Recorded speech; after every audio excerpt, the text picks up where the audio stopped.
Hey everyone, welcome back to Jury Garage. I am Davis. Today we're going to complete the suspension rebuild on my 1986 Fiero GT. We're going to be getting the new brake calipers on, we're going to be getting the new brake lines on, we're going to be getting the new sway bar on there, the rear sway bar. These cars are going to come with sway bar from the factory, so it'll definitely help with the stiffness of the whole car overall. We are doing all this in preparation to swap in this 3800 engine. It's got a big cam in it, it's got valve springs, ARP everything, basically to handle tons of power. Once we have the suspension completely done on the Fiero, get the alignment, everything all done, we're going to be taking on a test ride, and we're going to be answering the question, does replacing the whole suspension on a 86 Fiero make it less of a death trap? If you have any guesses, put them in the comments down below, but yeah, let's get to work. All right guys, big success. I got the caliper on. It only took me like hours and a lot of cussing, so man, if you have to do a rear caliper on one of these things, good luck. I mean, I can give you as many tips as I can think of, you know, what brought me to success, but man, if you have to do this job, you're gonna be kind of learning a lot, I guess. So first off, we have the e-brake. So I got this reattached. There's really no trick to getting this all the way forward, so you kind of have the brake or the e-brake line there. You can pull it forward as much as you can.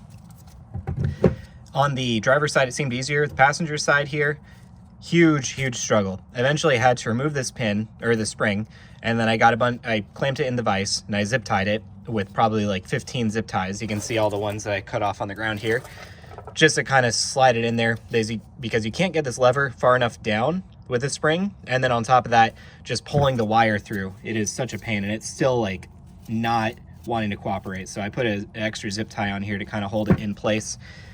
So e-brake's on, that's done. That leads into the second part, which is compressing this piston. So again, just like I mentioned previously, GM pistons, at least the rear on the Fiero, you have to rotate them. So what I've found, this is what I did here, it's probably easier to do it with e-brake disconnected first, but this was fully compressed when I got it, and by the time I got the e-brake on, rotating this lever here caused this to push out, so I couldn't fit the rotor on. So I mean, you can try it before or after, but from my experience, it did mess up. You know, as I put the e-brake on, it extended it, so I had to do this anyways. So what I did is I got one of these tools here to add constant tension to it. Basically just slotted that in really tight. Then I literally just grabbed the piston itself and I twisted it clockwise. So when it, you know, say your brake caliper is this position, rotated it clockwise. When I did that, it went in just fine, and I made sure not to grab the boot, but I grabbed the piston lip itself and rotated it. I think I got a piston that was kind of not good from the factory, like not machined properly or something. I don't even know. But there's a dimple there. There's supposed to be another one here. So I don't know if this one just didn't get machined all the way or got machined incorrectly. So there's supposed to be two dimples on the brake pad, but I had to grind them flat because you can't sit in there. Then also the clip that it came with really sucks. One of the tabs broke, so that's going to be kind of how it is. When I got this, it was uncoated and just aluminum finish. I went ahead and painted it, but with me handling it so much, it kind of just messed that up. So I'm gonna go ahead and paint it again once this is on. Passenger side, like I said, actually went very easy. I just put it on. I was able to pull the e-brake line up.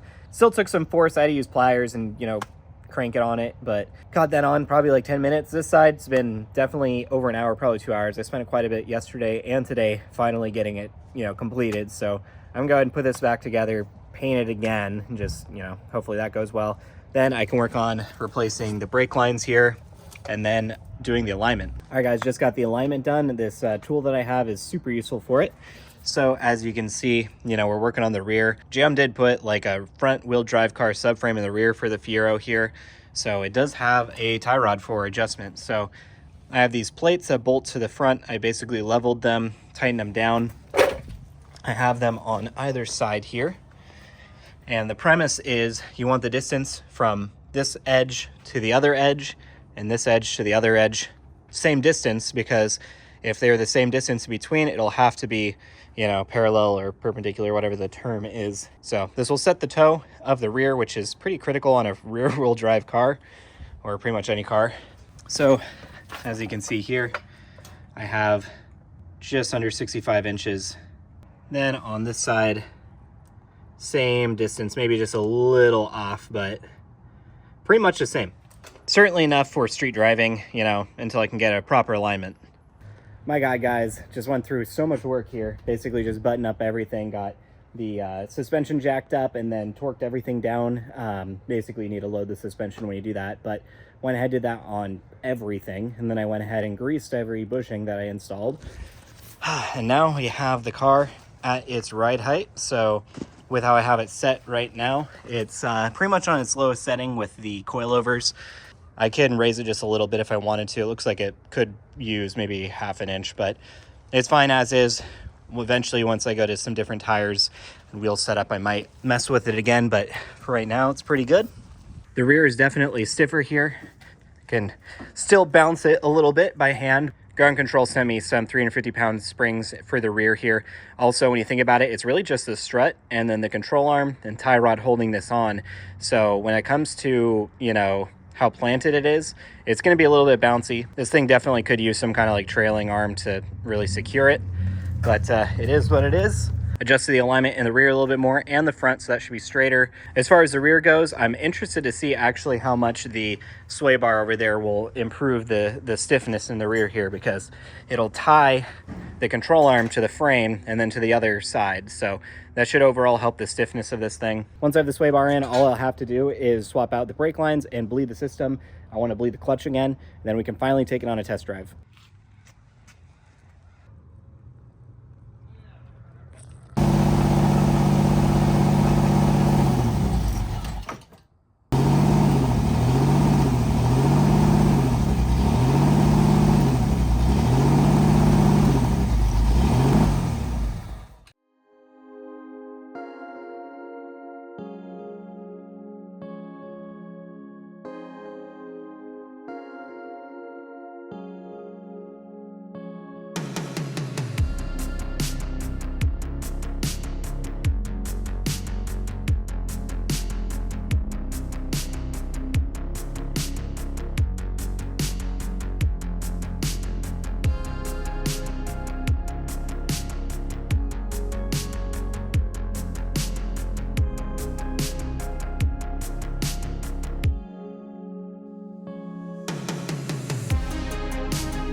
All right, guys, I got everything completed on the Fiero here. I went ahead and re-bled all the brakes. I got the sway bar secured.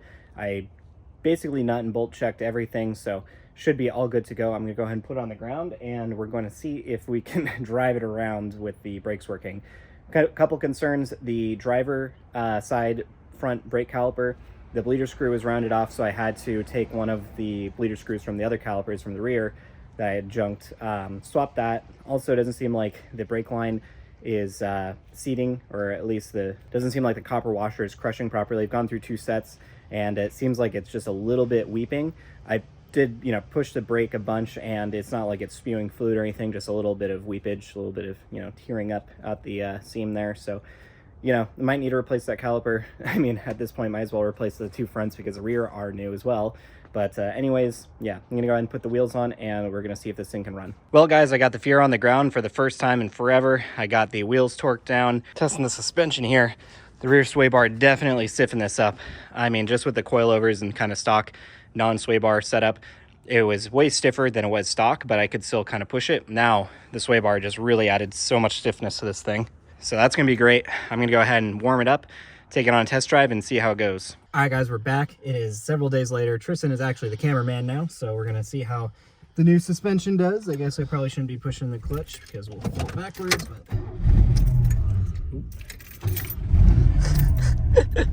here we go. Bring up our headlights. Look at that. Hey, look, they actually work. That's crazy. All right.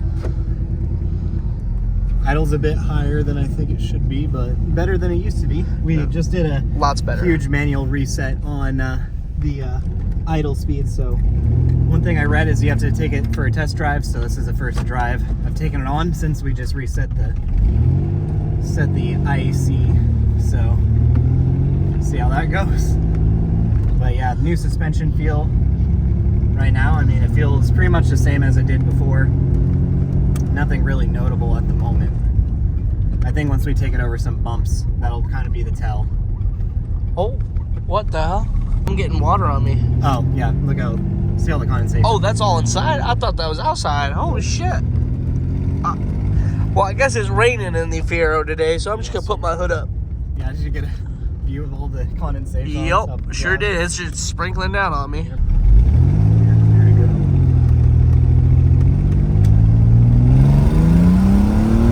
Woo!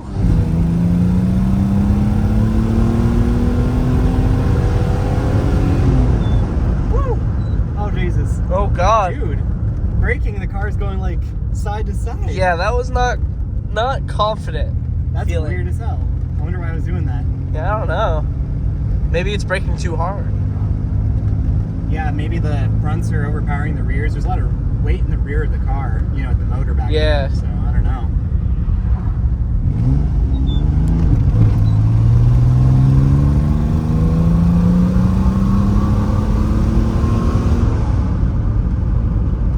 Yeah, weird. It's like kind of like going over on this stuff.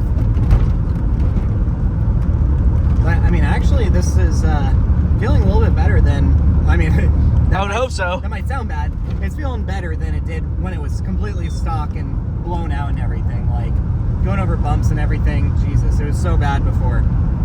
But it definitely feels like sportier here. I'm gonna try to whip the wheel just a little bit so you can kind of see how that feels. Feels good. I didn't feel like they was gonna lose control or anything there, so that's kind of a win, you know. Death Trap, you know, a bit higher level tier than Death Trap now. Yeah, the brakes still feel fine. I mean, they're just about the same as they were. They were never very good, but I mean, who really ever compliments the brakes on these cars, you know? Everybody online says that they're crap, so that's good, you know. Just rained out. Yep. This condensation isn't from the rain. Well, I guess it technically would be from the rain moisture, but it's not like the sunroof is leaking. Yeah, because you don't want to kill your headliner. Yeah. Like you feel anywhere on the headliner and it's dry. We have all the oil pressure here.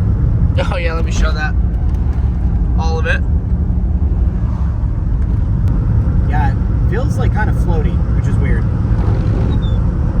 It's kind of weird. Not ideal. Like the front end going around and stuff. Yeah, it's not even when you're braking. Yeah. Dude, I feel like it's raining in here. Yeah, it's I just see annoying. I just see drops, you I mean, know. it's got all over my face, like my forehead, and that's kind of annoying. That sounded really good. I feel like you upgraded your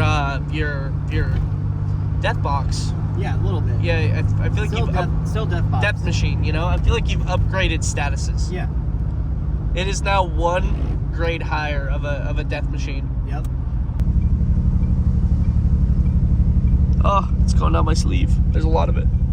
Just blame it on Isaiah's windshield install. Oh, I already did. I asked for the warranty on that one. Yeah. Red Chucks. Oh, hell yeah. Chuck's Market. We're out to get some goodies. Oh, we should go park in the electric parking. You know, we should. I think that would be actually pretty good. We made it. It didn't overheat, didn't die. The idles. Well, how would you know if it overheated or not? True. You can't tell. You know, that's fine. You know, I've just replaced all the electronics that relates to the water temp gauge, and nothing fixed it. So, you know, we're running without any water temp. Just like he can't Also, tell if he's got oil pressure. The fan is hardwired, so this button has to be pressed for the radiator fans to run. Oil pressure picked. That's so janky. The tachometer, who knows if that's actually right, says we're running at 1500 RPM, but I mean, what does it? No way. What does There's it no sound way. like to you? Sounds pretty It high. sounds high. I would say like 1,000. Yeah. Maybe. Yeah, I feel like 1,000. So the IAC reset that I did didn't work, seemingly. So that's good. Oh, I know what. We'll fix that. A new engine. Yeah, new engine. So guys, Oh, we're gonna be fix it. swapping 3800, swapping this with a Holly. We're not gonna deal with any of this crap anymore. Man, I hate, you know, when this stuff doesn't work. I tried my best to, you know, make it work, but whatever. You only got so much to work with. You're doing the best you can. Yep. So as far as the driving, like, it feels way better than it did originally, but kind of going higher speeds, it was like moving on its own, like gliding. So I have no idea what that's about. That's kind of messed up. That did not feel safe. I don't want. Broke. Yeah, That did not feel safe. I don't want that to happen.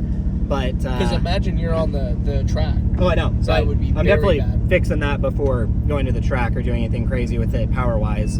I need to make sure that the drivetrain brakes are going to be able to be safe for one. So gonna do that. Need to figure it out. I'll just nut and bolt check everything. You know, Yeah. I'll do some research online to kind of figure out why that might be happening.